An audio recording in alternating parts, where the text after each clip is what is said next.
बॉम्बे का घर छोड़कर, परिवार को छोड़कर, बच्चे को छोड़कर आपके बीच में पिछले 10 सालों से मैं लड़ाई लड़ रहा हूं अपने अधिकार के लिए। और आज बिहार में देखिए, जब आप और हम लड़ाई लड़ रहे हैं, जब आपने हमें अपना भाई, आपने अपना बेटा, आपने हमें अपना नाना नेता माना, तो आज बिहार में आज हम लोग करने लगा और घबराने लगा, वो भी देश के प्रधानमंत्री, क्योंकि आप पढ़ाई लिखाई नहीं करते हैं।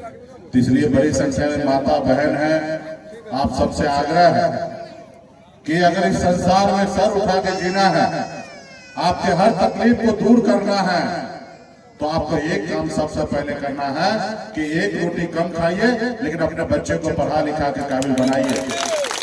सुपुत्र कहा, बेटा रणबीर कहा, ये भी 7th क्लास का भी एग्जाम दिया है, अभी 8 में चला गया है और अभी छुट्टी है, जिनको भी हम लोग ट्रेनिंग देने के लिए लाए हैं। नमस्कार, मैं हूं देवांशु। आप देख रहे हैं न्यूज़ फॉर नेशन। साल 2025 में बिहार विधानसभा चुनाव होने हैं और बिहार के तमाम नेता जिनको चुनाव लड़ना है वो तो तैयारी कर ही रहे हैं, लेकिन ये तस्वीर दिखा रहे हैं जहां पर मुकेश सहनी आपको दिख रहे होंगे, खूब मेहनत कर रहे हैं भाई साहब। इसलिए मेहनत कर रहे हैं कि इन्होंने संकल्प लिया है कि इस बार जब चुनाव के नतीजे आए, 2025 बिहार विधानसभा चुनाव के नतीजे आए, तो वीआईपी पार्टी के जो है वो 40 विधायक हों।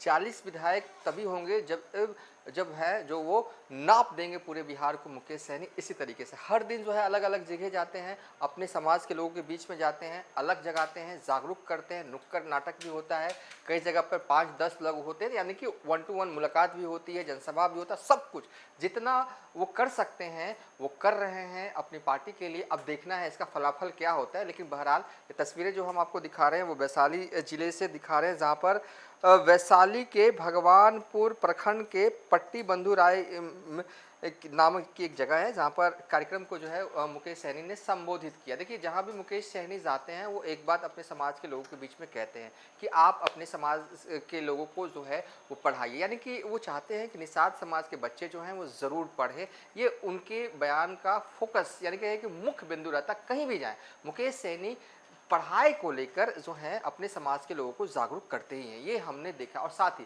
दूसरा जो मुख्य बिंदु रहता है हर जगह वो ये रहता है कि निषाद आरक्षण को लेकर, निषाद आरक्षण की लड़ाई के लिए ही जो है उनकी पार्टी जो है वो बनी है। और हर जगह जहाँ भी जाते हैं भाषण देते हैं मुकेश सहनी इस आरक्षण की बात को जो है वो ज़रूर दोहराते हैं।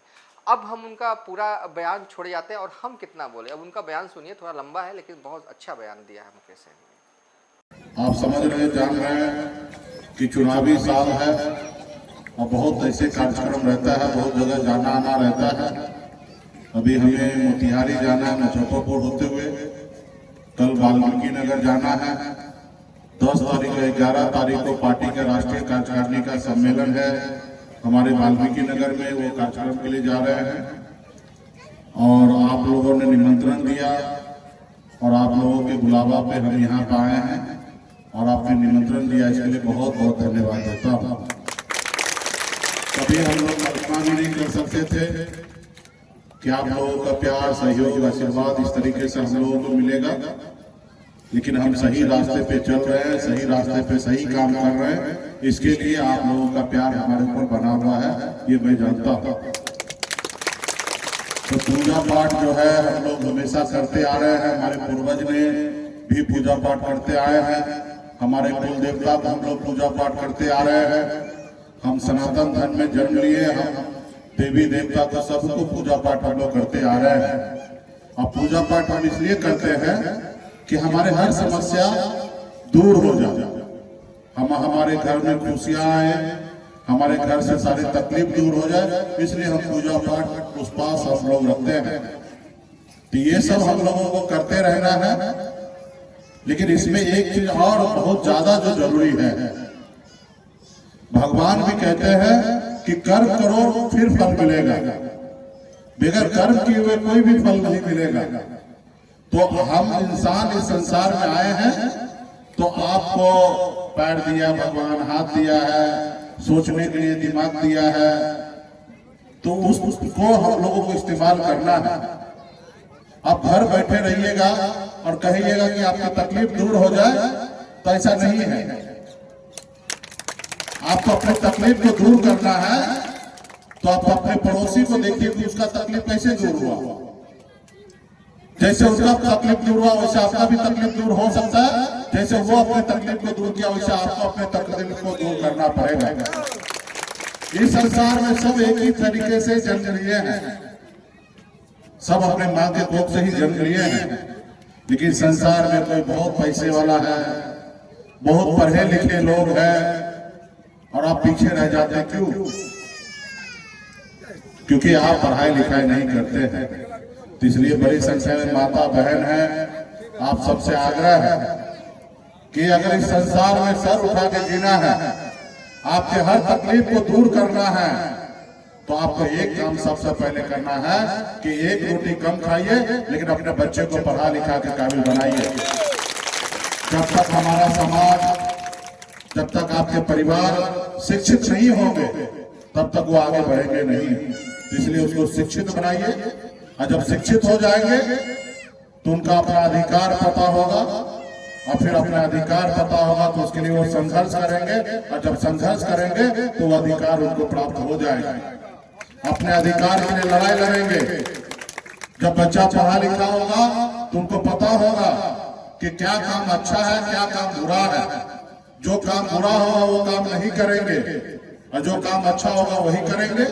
जब वो पढ़े लिखे समझदार होंगे तो 10 रुपया कमाएंगे तो 8 रुपया खर्च करके 2 रुपया बचा लेंगे।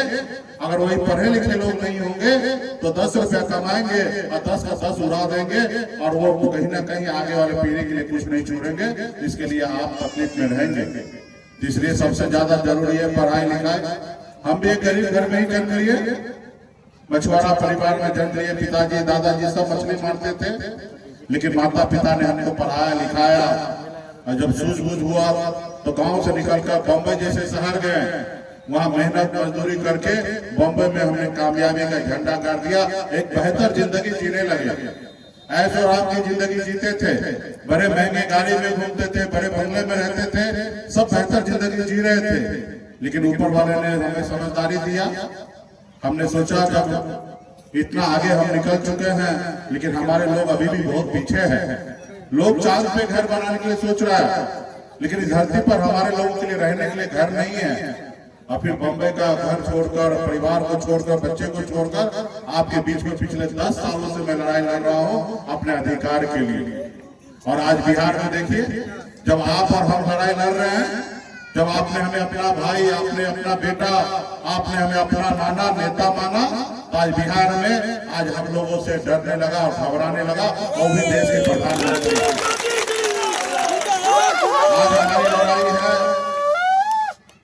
आज हमारी लड़ाई है कि हमको रिजर्वेशन चाहिए, आरक्षण चाहिए। आज हमारे बच्चे पढ़ लिख कर थोड़ा आगे बढ़ जाते हैं, लेकिन उनको नौकरी नहीं मिलता है। आज अपने समाज को बंगाल में आरक्षण है, दिल्ली में आरक्षण है, हम इसकी लड़ाई लड़ रहे हैं, और बहुत हद तक हम लोग कामयाब होते जा रहे हैं। आने वाला समय में 2, 4, 5 साल और लगेगा, हम लोग कामयाब होंगे। लेकिन इसके लिए सिर्फ मुकेश सहनी को अकेले लड़ने से नहीं होगा। हर एक इंसान के बेटा को अपने आने वाले बच्चे के लिए लड़ाई लड़ना पड़ेगा, उनके अधिकार के लिए लड़ाई लड़ना पड़ेगा, उनके लिए संघर्ष करना पड़ेगा। आज अपने बच्चे को पढ़ाइएगा, लिखाइएगा, अच्छा किताब खरीद के दीजिएगा, अच्छे स्कूल में भेजिएगा, तो आपको परेशानी होगा। लेकिन वो परेशानी को झेलिएगा तो वही बच्चा पढ़ लिख कर कलेक्टर बनेगा, तो आपका नाम रोशन करेगा और समाज में सर उठा के जिएगा। तो ये आपको करना पड़ेगा। और जब एक पीढ़ी हो जाएगा, एक पीढ़ी आपके आगे निकल जाएंगे, तो दूसरा पीढ़ी को फिर मुड़ के कभी देखना नहीं पड़ेगा। एक बार गरीबी से अमीरी की ओर चले जाइएगा तो फिर लौट के पीछे नहीं देखना पड़ेगा। तो जब तक आप संघर्ष से बाहर नहीं निकलिएगा तो ये ऐसा रहे, व्यवस्था रहेगा। तो इसलिए मैं चाहूंगा कि अपने अपने बच्चों को पढ़ाइए लिखाइए, समाज में भाईचारा बना के रखिए, हर जाति सभी धर्म के साथ अच्छे संबंध रखिए। किसी से बेवजह हमको नहीं लड़ना है, अपने अधिकार के लिए जागरूक रहिए। यही सब करना है, यही सब करना है। क्योंकि आप अगर जागरूक नहीं होते तो आपका अधिकार दूसरे लोग लूट लेता है, और जब दूसरे लोग लूट लेता, आप लोग नहीं समझदार होते तो दूसरे लोग लूट लेता है। और जिसके कारण आज हमारे लोग ठंडे महीने में पानी उतर कर मछली मारने पे मजबूर रहता है। तो इसलिए आज खास अगर हमारा समाज जो अभी जगह है वो अगर 50 साल पहले 40 साल पहले जग गया होता तो आज निषाद को आरक्षण मिल गया होता, और आरक्षण मिल जाता तो आज आपका कलेक्टर होता, इंजीनियर होता, डॉक्टर होता, बड़े से बड़े अफसर होता। आज पूरे बिहार में एक भी निषाद का बेटा कलेक्टर नहीं है। सब जाति का बेटा कलेक्टर मिल जाएगा, मुसर का बेटा कलेक्टर मिल जाएगा, पासवान भाई का बेटा कलेक्टर मिल जाएगा, सभी जाति धर्म से कलेक्टर मिल जाएंगे, लेकिन निषाद का बेटा एक भी कलेक्टर नहीं है। क्यों? क्योंकि हम लोगों ने एक तो अपने बच्चे को अच्छा से पढ़ाया लिखाया नहीं, और अपना अधिकार के लिए हम लोगों ने संघर्ष नहीं किया। तो इसलिए आप लोग संघर्ष कीजिए। आज हम लोग लड़ाई लड़ रहे हैं, आप लोग हमें साथ दीजिए। कल तक हमारे लोग एक टिकट मांगने के लिए पूरी जिंदगी बिता देता था, लेकिन आज हम लोग टिकट मांगते नहीं है, टिकट बांटते हैं। ये पहचान हमने बनाया है। जब मजबूती से मैं आज काम कर रहा हूँ तो हमको खत्म करने के लिए तरह तरह के हमारे जो दुश्मन है वो बाधाएं डालती है। वो हमारे अभी आपने देखा 400 विधायक बनाया, आप लोगों ने मेहनत किया और 4 विधायकों को भाजपा वाले ले लिया। आपने हमें मेहनत करके आपने हमको नेता बनाया, बिहार में हम मंत्री बने और आपके लिए काम कर रहे थे। आज हमको क्या किया? मंत्री से हटाकर हमको सरकार से बाहर कर दिया। वो सरकार हमारा था, अगर हम समर्थन नहीं देते तो नीतीश कुमार बिहार का मुख्यमंत्री नहीं बनते। हमने बिहार में मुख्यमंत्री नीतीश कुमार को बनाया, और आप लोगों के दम पे बनाया, और उसके बाद उसी सरकार से हमको बाहर कर दिया। क्योंकि वो देखता है कि एक मछुआरा का बेटा तेज तरार है, इसको रोको, अगर नहीं रोकोगे तो ये अपना अधिकार लेके रहेगा। उसको आप हमसे तकलीफ नहीं है, उनको आपसे तकलीफ है।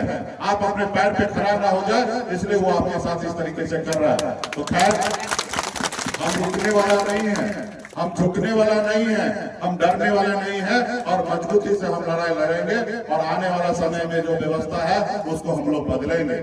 तो इसलिए आप सब जानते हैं, युवा सब जानते हैं, चुनाव का समय है, ज्यादा से ज्यादा आपको मेहनत करना पड़ेगा, क्योंकि आपके वोट से ही देश का प्रधानमंत्री बनता है, आपके वोट से ही राज्य में मुख्यमंत्री बनता है। साथियों, बाबा साहब भीमराव अम्बेडकर ने आप गरीब हम लोगों को एक शक्ति ताकत दिया कि अगर सरकार आपका काम अच्छा न करे तो 5 साल में बदल दो, ये ताकत आपको दिया है। लेकिन कभी आपने उस ताकत को सही से इस्तेमाल नहीं करते, जिसके कारण आप गरीबी में रहते हैं।